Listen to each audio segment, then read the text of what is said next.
Hi, everyone. Welcome to Good Grief, where we explore life's challenges and how to overcome them. I'm your host, Ru'a, and I'm here today with Yara and Sri Lakshmi. Hi.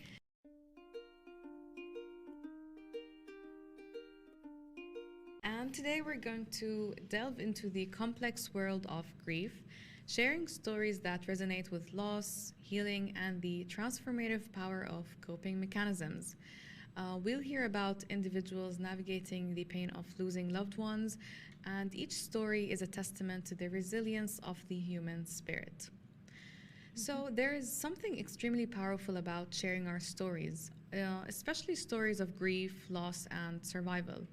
Usually, these stories are the ones that we hold close to our heart, the stories we choose to stay quiet about, and the stories we most want to and need to share, but we don't due to fear of judgment, fear of hurt, or sometimes fear of not being understood. So, let's stop hiding behind our painful stories and let's start sharing our stories to connect. And before we begin, if you or someone you know is grieving, please reach out and consult with a counselor or with an expert. I think it's really important for us to actually talk about our stories and get that conversation going because it is quite hard sometimes. Definitely. And also, we need to say like a trigger warning to everyone Yes. who's listening. Mhm. Some of the stories could be a little bit triggering. There are So- mentions of mental health, past trauma, death, and other such things. So it's if it's something that you won't be able to continue with, it's completely fine and it's okay. But this is just a trigger warning for the ones watching. So today's story is of Mahalakshmi Rajagopal.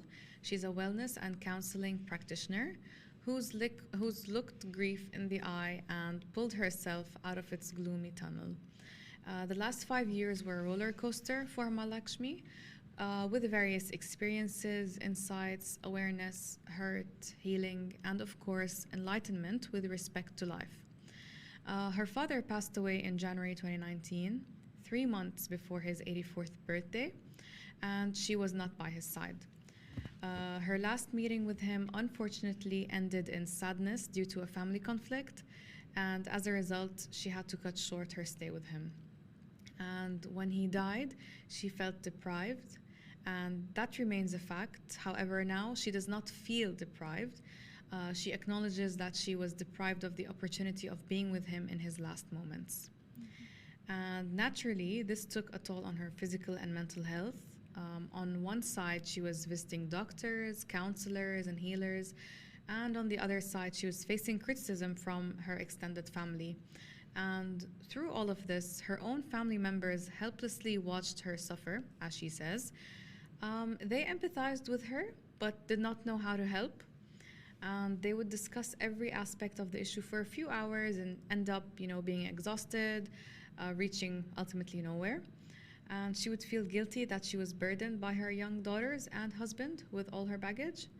Yet there seemed no light at the end of the tunnel.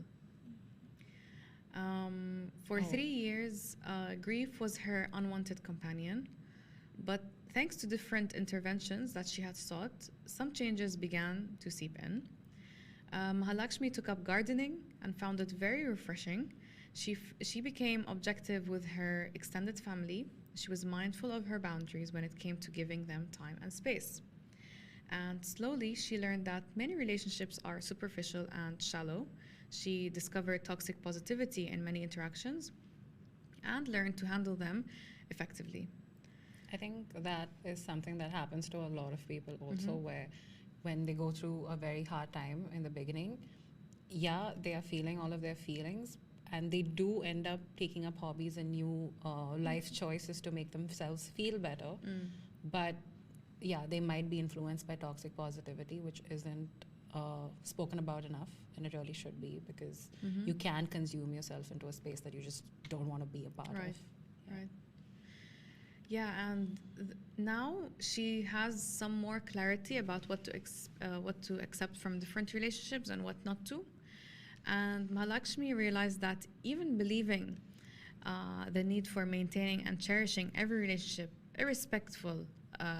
irrespective of what it offered, was toxic positivity. And courageously letting go of them, it helped her realize that in the absence of those relationships, she did not just exist, she flourished. And in January 2023 began her journey into healing grief as she joined retreat sessions. And gradually, all this brought up changes to her physical and mental health as well. Her recurring unstable blood pressure settled down, and her emotions stabilized, and her acceptance of the breakdown of relationships improved as well. And her ability to respect her boundaries, emotional well being, and physical body improved. Then Mahalakshmi chose a week of solo time, which further gave her ample time to reflect, respect, and love herself again, and objectively perceive her experiences. And of course, she returned refreshed and energized. Come January 2024, it has been 5 years since her father passed away, and she could experience a shift within herself.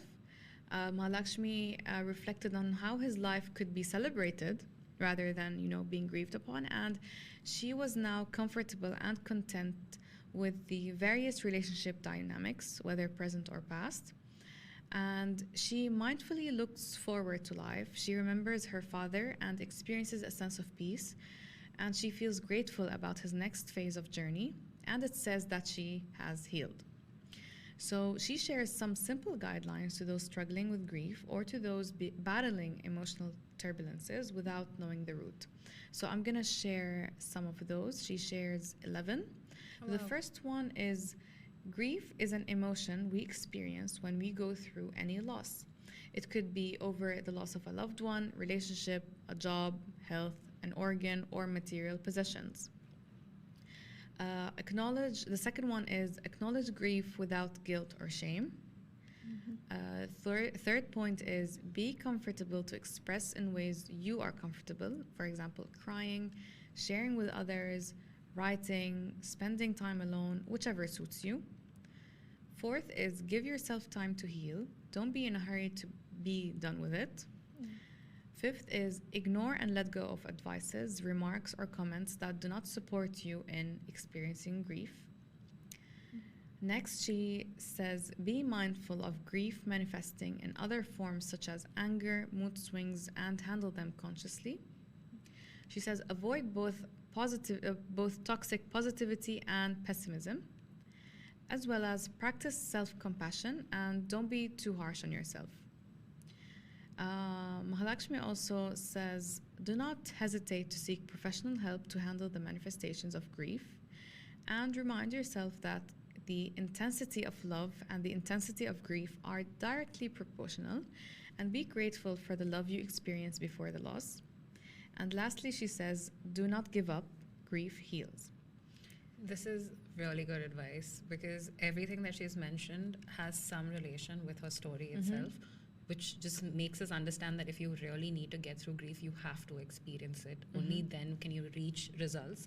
And it didn't take, it wasn't like an overnight task. It took her 5 years to get where she is, which is really cool, really impressive. Yeah, and it's just important to say that, recovering from grief doesn't have an exact timeline. For some people, they might be over it in a month. Some people might not be over it even after 10 years. So through, these small steps with learning how to cope with it, and through these strategies you would be able to get over it in a healthy way. That's the important thing. They always say the only way out is through. So I also feel for her because she was grieving at her own pace, and the people around her did not understand that. Exactly. She lost her father when she was not there, so she didn't get to say all the goodbyes, which maybe leads to they her could. feeling guilty as well. Exactly. Which is, So maybe the process takes longer to heal because you're trying to heal things that are underlying this grief. So a lot of things left unsaid, a lot of things might have not happened. So it makes sense why she took this much time, but it's also normal for her to get there. Yeah, especially that she had her kids as well with her, so it Yeah. must have been a bit Yeah. hard as well. Yeah. So, if you'd like to read more of Mahalakshmi's story, you can visit happiesthealth.com. And just on an ending note, I just want to say that grief is a journey with no set destination, but through stories and coping strategies, we can find moments of peace, healing, and connection. And remember, it's okay to seek help and to lean on the tools and communities that resonate with you. So, thank you for joining us today. May you find comfort, strength, and hope on your journey through grief. And until next time, take care of yourselves and each other. And Bye. Oh, for sorry. our closing line, Yes, of course. 1, 2, Is it? 3. Good grief, you're not alone. Wow. Bye.